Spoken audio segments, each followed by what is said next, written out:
বন্ধুরা সকলকে স্বাগতম। যারা নতুন দেখছেন চ্যানেলটা, আশা করি তারা সাবস্ক্রাইব করবেন, বেল আইকন পুশ করে দেবেন এবং লাইক কমেন্ট করবেন। আজকে আমরা আলোচনা করব মকর রাশি নিয়ে। মকর রাশি এই 2024-এ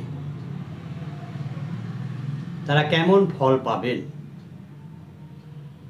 এবং কেমন তারা থাকবেন। আগে আমরা জানব এই মকর রাশি সম্পর্কে। আগে আমি বলেছি নক্ষত্রগত রাশিপদে মকর রাশি সম্পর্কে, তবে এইখানে একটু বলা প্রয়োজন। সাধারণত মকর রাশির জাতক জাতিকারা কেমন হন এটা আমাদের আগে জানতে হবে। তারা যে কোনো কাজেই পিছপা হন না এবং তারা যে সামনের দিকে এগিয়ে চলেন, কোনো বাধা পেলেও তারা থেমে থাকেন না। এটা একটা মকর রাশির বিশেষ গুণ, আমি বলবো গুণ। রাশি বা লগ্নের জাতক যেই হোক না কেন, তারা কিন্তু এইভাবে এগিয়ে চলেন। এখন মকর রাশি বলতেই আমাদের সামনে যে ছবিটা ভেসে ওঠে, সে যে মকর রাশির জাতক জাতিকারা যেটা মনে করেন যে করবেন, তারা সেটা করেন, করার চেষ্টা করেন, এগিয়ে যান। কেননা তারা দৃঢ়ব্রতী হন, তারা যেটা ঠিক করেছেন সেটা করবেন। যতই বাধা আসুক না কেন তারা সেদিকে এগোবার চেষ্টা করে থাকেন। আবার যেহেতু তারা পরিশ্রমী, সেই জন্য তারা কোনো কাজ করতেই পিছপা হন না।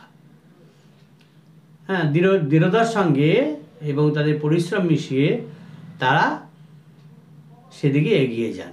তাদের চঞ্চলতাও থাকে। এই চঞ্চল মনোভাবের জন্য হয়তো কিছুটা দেরি হয়, একটু ফ্ল্যাকচুয়েট হয়ে যায় ব্যাপারগুলো, কিন্তু তারা কিন্তু সেই দিকে লক্ষ্যের দিকে এগিয়ে যেতে পারে। আবার তাদের মধ্যে দেখা যায় একটা বিলাসী ভাবও আছে। আরাম করতে পেলে তারা কিন্তু ছাড়েন না, এরকম একটা বিলাসী ভাবও তাদের মধ্যে আমরা দেখতে পাই। তারা বেশি বন্ধু বান্ধব পছন্দ করবেন না, স্বল্প সঙ্গী তারা থাকে। বেশি সঙ্গী সাথী তারা নিতে চান না। কিন্তু তারা আবার ইন্দ্রিয় সেবী হন। এটা কিন্তু তাদের একটা মানে একটা ব্যাড হ্যাবিট যেটা আর কি, সেটা কিন্তু একটু মাত্রায় তাদের মধ্যে থাকে। আবার তারা সাহসী হন, কারণ সাহসী না হলে যে কোনো কাজ বা সাফল্য লাভ করা যায় না। সেই কারণে তারা সাফল্য লাভ করতে পারেন এবং তাদের যে আওয়াজ, সেই আওয়াজটা কিন্তু ভীষণ, কিন্তু কর্কশ, মিঠাভাবে তারা, মিষ্টিভাবে তারা কিছু বলতে পারেন না। যে যা কিন্তু তারা ভালো কথা বলছে সেটাও মনে হবে অন্যের কাছে খারাপভাবে বলছে, কর্কশ হয়ে যায় তাদের কথাগুলো। তাদের চেহারাটা খুব বেশি লম্বা হয় না, মোটামুটি হাইটের হয় তাদের। সাধারণত আমরা মকরের যে মকর জীবটা, তার পিছনটা হচ্ছে মাছের মতো, লেজ আছে, এই মাছের মতো দেখা যায়। আর মুখটা হচ্ছে সামনেটা দেখা যায় হাতির সুরের মতো একটা সুর আছে, মুখটা আবার কেমন যেন এরকম একটা দেখা যায়। ইনি আবার এই মকর যে জীব, ইনি আবার মা গঙ্গা দেবীর বাহন। এই মকর মা গঙ্গা দেবীর কিন্তু বাহন, এটা আপনারা খেয়াল করে দেখেছেন নিশ্চয়ই। সেই কারণে এটা চর রাশি, কিন্তু এই চর রাশি সাধারণত ক্ষিপ্রগতি হয়, তেজ হয়, কিন্তু এর গতি কিন্তু ধীর। এ কিন্তু ধীরে সুস্থে চলতে ভালোবাসে। যেহেতু আমরা এর প্রতীকটা দেখেছি যে সামনের দিকটা হাতি সুরের মতো একটা আছে, মুখটা কেমন যেন তার, এবং পিছনটা মাছের মতো, সেই জন্যে এর গতিটা ধীর গতি। সুতরাং এর প্রতীক দেখে বোঝা যায় জলে থাকবে, জলেই হচ্ছে এদের বিচরণ ক্ষেত্র। কিন্তু যেহেতু তার গতি ধীর, সেই জন্য তার ভিতরে একাগ্রতাও কিন্তু বেশি আছে। যে কোনো কাজে এই মকর রাশির জাতক জাতিকাদের একাগ্রতাটা লক্ষ্য করার মতন, তাদের একাগ্রতা খুব বেশি আছে। কোনো বাধাবিঘ্ন, আগেই বলেছি, কোনো বাধাবিঘ্ন তারা মানেন না। এবং এই জন্য অনেক জ্যোতিষী একে বলে ক্লাইম্বার ইন ইন্ডাস্ট্রিজ। হ্যাঁ, মানে ধীর গতিতে তারা এগিয়ে ঠিক লক্ষ্যের দিকে এগিয়ে চলে যায়।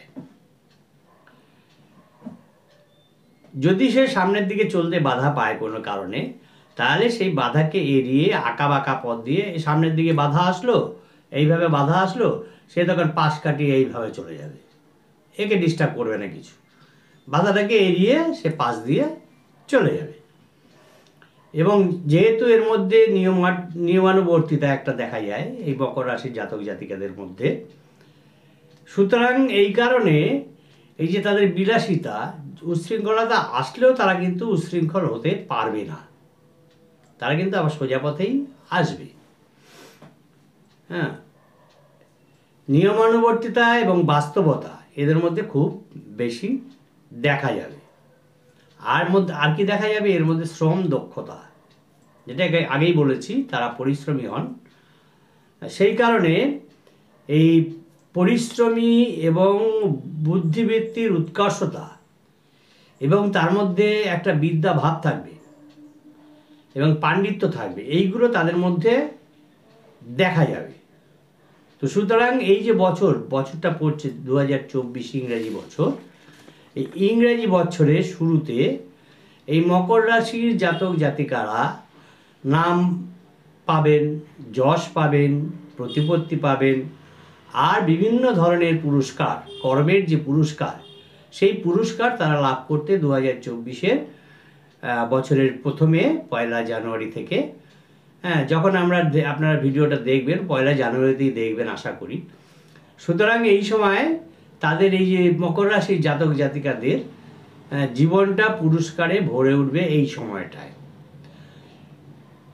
মকর রাশির জাতক জাতিকারা সাধারণত দেখা যায় এরা সাফল্য লাভের জন্য এরা বদ্ধপরিকর থাকে, যে আমায় by hook or by crook আমাকে সাকসেস পেতে হবে, আমার সাকসেস চাই। সেই কারণে তাদের এই যে বছরটা, এই বছরটা তারা পরিশ্রম করবেন এবং তাদের কাছে দেখা যাবে যে সফলতা, সেই সফলতাও তাদের কাছে, সাফল্য তাদের কাছে বশ মানবে, সাফল্য তাদের কিন্তু আসবে। যদিও কিছু উত্থান পতন সব সময় থাকে, প্রত্যেক রাশির ক্ষেত্রেই থাকে, এদের ক্ষেত্রেও আছে। বছরের শুরুতে মকর রাশির জাতক জাতিকার মধ্যে কিছুটা অনিশ্চয়তা আসতে পারে, তাদের মনে উদয় হতে পারে, অনিশ্চয়তার ভাব মনে উদয় হতে পারে। নিজেদের তারা মনে করতে পারেন যে তারা অসুরক্ষিত, তারা সুরক্ষিত নন, এটা তাদের মধ্যে আসতে পারে। তাদের মধ্যে একটা অনিশ্চয়তার ভাবও দেখা যেতে পারে, যে কী করব, কি হবে না হবে। কিন্তু যেহেতু তারা দৃঢ়প্রতিজ্ঞ এবং পরিশ্রমী, সেই জন্য তারা যে কোনো উদ্যোগ নেবেন, সেই উদ্যোগে কিন্তু তারা সাফল্য পাবেন। এরকম কিছু তাদের উদয় হতে পারে যে আমাদের একটা আত্মমর্যাদার প্রশ্ন আছে, এই আত্মমর্যাদাটাকে রক্ষা করতে পারবো কি না, এটা কিন্তু তারা আত্মমর্যাদাকে বেশি করে দেখেন। এটা তাদের বছরের প্রথমে মনে আসতে পারে, কিন্তু এরকম কিছু মনে হলেও এটা কিন্তু তাদের সাময়িক ভাব, একটা এই ভাবটা চলে যাবে, এটা সাময়িকভাবে কিছুদিন হয়তো থাকবে। চন্দ্র যেহেতু তার রাশির অষ্টমে অবস্থান করবেন সিংহ রাশিতে এই 1 জানুয়ারিতে, সেই কারণে এইরকম অনিশ্চয়তা তাদের মধ্যে সাময়িকভাবে আসলেও আসতে পারে, সম্ভাবনা রয়েছে একটা। তা সাধারণত দেখা যায় যে এই মকর রাশির চিন্তা, তাদের চিন্তাটা হচ্ছে কিভাবে তারা অর্থ উপার্জন করতে পারবেন বেশি করে, কিভাবে তারা রোজগার করতে পারবেন বেশি করে, এই চিন্তাটাই তাদেরকে সবসময় ভাবায়। কিভাবে তার সাংসারিক লোকদের সুখী রাখতে পারবেন, এটা কিন্তু তাদের ভাবায়। এই জন্য তাদেরকে বেশি করে কর্মের দিকে ঠেলে দেয়, উদ্যোগ নিতে ঠেলে দেয়। কিন্তু তারা যদি আবার আধ্যাত্মিক ব্যাপারে মনোনিবেশ করেন, সেদিক থেকেও কিন্তু তারা সাফল্য লাভ করতে পারেন। ভালো সাফল্য লাভ তাদের হয়, যেহেতু তাদের মধ্যে একটা পরিশ্রমী ভাব আছে, একটা দৃঢ়তার ভাব আছে। হ্যাঁ, এই কারণে তারা সেদিকেও সাফল্য লাভ করতে পারেন। এখন যেহেতু মকর রাশির ধনস্থানে দেখা যাচ্ছে এই বছরের প্রথমে 2024-এর 1 জানুয়ারিতে দেখা যাচ্ছে মকর রাশির দ্বিতীয় কিন্তু শনিদেব অবস্থান করছেন। এর ফলে কি হবে? শনিদেব দ্বিতীয় স্থান মানে হচ্ছে আমাদের ধনস্থান, চোখ, মুখ, নাক, কান, গলা। এই কারণে এই স্থানটা কিছু এফেক্টেড হতে পারে, হওয়ার সম্ভাবনা রয়েছে। তাই তাদের যেহেতু তারা পরিশ্রমী, তাই অধিক পরিশ্রমে তাদের স্বাস্থ্যহানি হবার সম্ভাবনা একটা দেখা যাচ্ছে, এবং কিছুটা ক্ষতি হবারও সম্ভাবনা দেখা যাচ্ছে ধনভাবে বা চোখ, মুখ, নাক, কান, গলা বিষয়ে কোনো বিষয়ে একটা তাদের রোগ ভোগেরও সম্ভাবনা দেখা যাচ্ছে। আবার এই সময় দেখা যাচ্ছে যেহেতু শনি দ্বিতীয় আছেন, এই শনি দ্বিতীয় থাকলে অযথা ভ্রমণ করান, বিনা কারণে ভ্রমণ করান। হয়তো তারা ভেবে গেলেন একটা জিনিস, একটা কাজের ব্যাপারেই গেলেন, দেখা গেল সেটা হলো না, তখন তাদের মনে হতে পারে যেটা আমার ব্যর্থ জায়গায় আসা হলো, কিংবা মনে করলেন ওই জায়গাটা গেলে আমার ব্যবসা ভালো হবে। হ্যাঁ, সেই কারণে তারা সেইখানে গেলেন, গিয়ে দেখলেন তাদের ব্যবসা কিছুই হলো না। এরকম একটা ব্যাপার তাদের আসতে পারে এই 2024-এ থাকার ফলে। এবং এর ফলে দেখা যাবে যে কিছু ক্ষেত্রে তাদের লোকেদের সঙ্গে ঝগড়া বিবাদ হচ্ছে, পরিবারের ক্ষেত্রে ঝগড়া বিবাদ হওয়ার সম্ভাবনা রয়েছে, অশান্তি লাভের সম্ভাবনা রয়েছে। হ্যাঁ, এইগুলো তাদের দেখা যাচ্ছে এই সময় তাদের ঘটার সম্ভাবনা দেখা যাচ্ছে। আবার এটাও সম্ভব হবে যদি তারা ঠিক মতন কোনো বিষয়ে উদ্যোগ গ্রহণ করেন, যেহেতু তারা পরিশ্রমী এবং দৃঢ়বতী, সেই জন্য সেই উদ্যোগে তাদের সাফল্য লাভেরও সম্ভাবনা রয়েছে, তারা সাফল্য লাভ পাবেন। কেন পাবেন? যেহেতু কেতু তাদের নবমে অবস্থান করছেন, সেই জন্য কেতু এই সময় তাদের উদ্যোগে সাফল্য লাভ ঘটাবে। কিন্তু আবার রাহু যেহেতু তাদের দেখা যাচ্ছে তৃতীয় অবস্থান করছেন, রাহু তৃতীয় অবস্থান করার ফলে দেখা যাবে যে তাদের অতিরিক্ত অর্থব্যয়,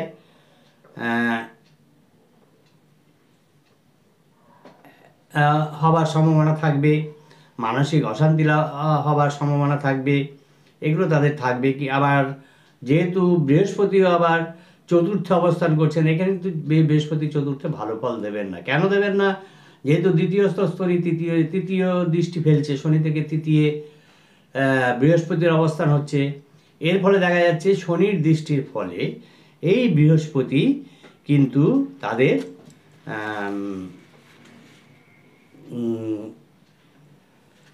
গৃহসুখ, এবং চতুর্থ স্থান হচ্ছে আমাদের গৃহসুখ, বন্ধু, বিদ্যাস্থানও দেখা যাচ্ছে। এই যারা নাকি বিদ্যা লাভে আগ্রহী আছেন, এই সময় তাদের বিঘ্ন ঘটার সম্ভাবনা থাকবে কিছুটা,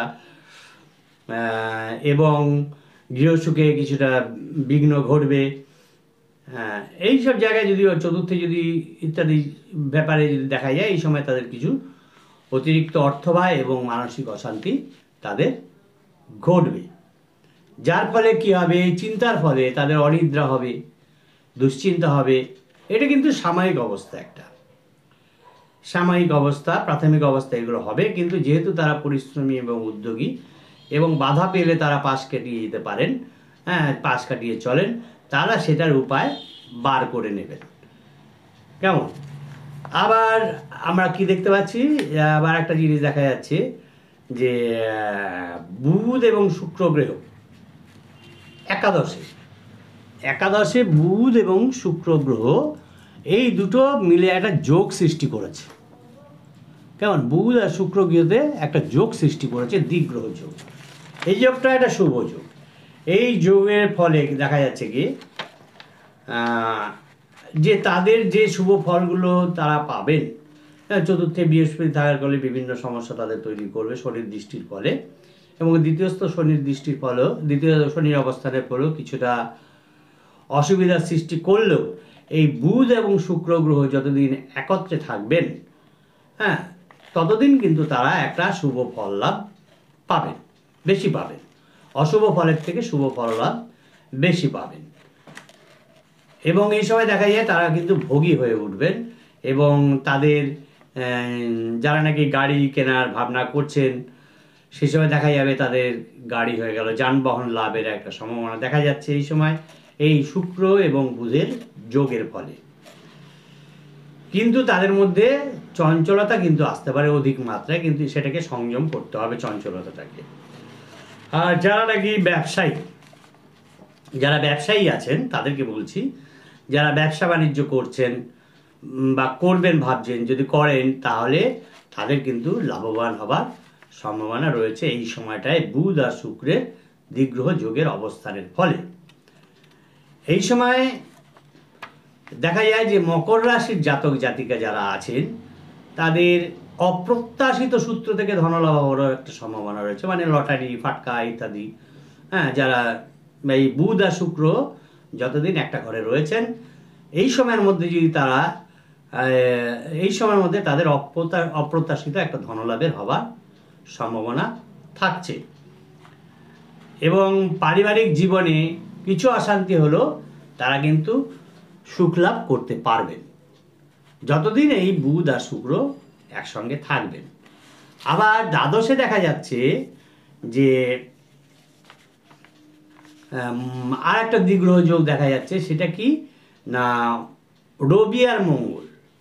এই যোগটা কিন্তু জাতকদের পক্ষে, মকর রাশির জাতক জাতিকাদের পক্ষে শুভ হবে না,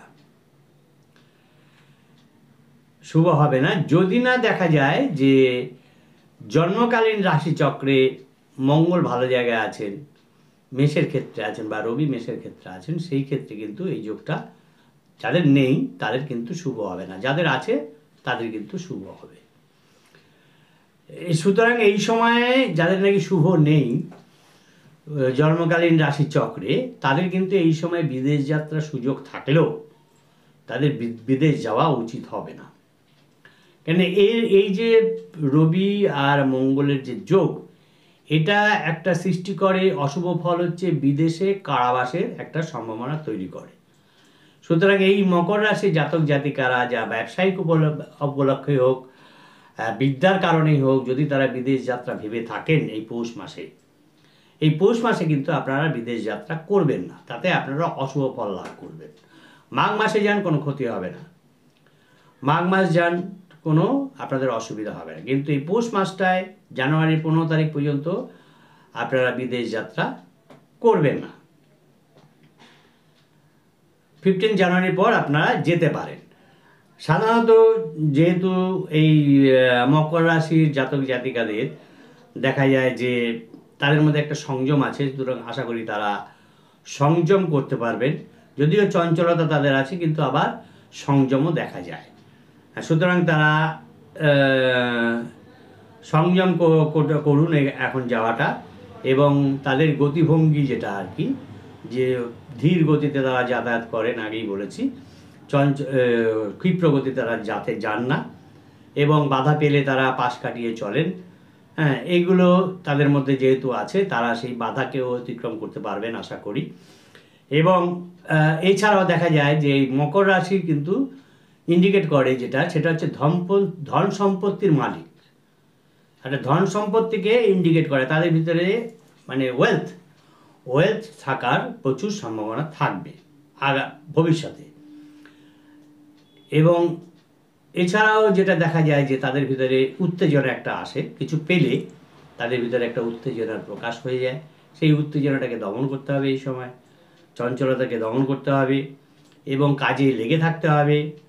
হ্যাঁ, কিছুটা অনিশ্চয়তা প্রথম অবস্থা দেখা গেলেও তাদের কিন্তু কাজ ছেড়ে দিলে চলবে না, তাদের যে উদ্যোগ সেই উদ্যোগটা কিন্তু ছেড়ে দিলে চলবে না, এবং তাদেরকে এটাকে ধরে রাখতে হবে, এইভাবে চলতে হবে। এবং তাদের মধ্যে যেটা দেখা যায়, আরও দেখা যায় যেটা, তার সাংসারিক সুখ লাভের যে একটা প্রয়াস তাদের মধ্যে থাকে, যে চেষ্টা তাদের মধ্যে থাকে, এবং ঝোঁক বুঝে যেটা তারা কোপ মারবেন, একটা কথা আছে ঝোঁক বুঝে কোপ মারা, এইটা কিন্তু মকর রাশির জাতক জাতিকেরা ভালো পারেন। সুতরাং এই ঝোঁক বুঝে কোপ তাদের মারতে হবে, তাদের সুযোগ সন্ধানী হতে হবে।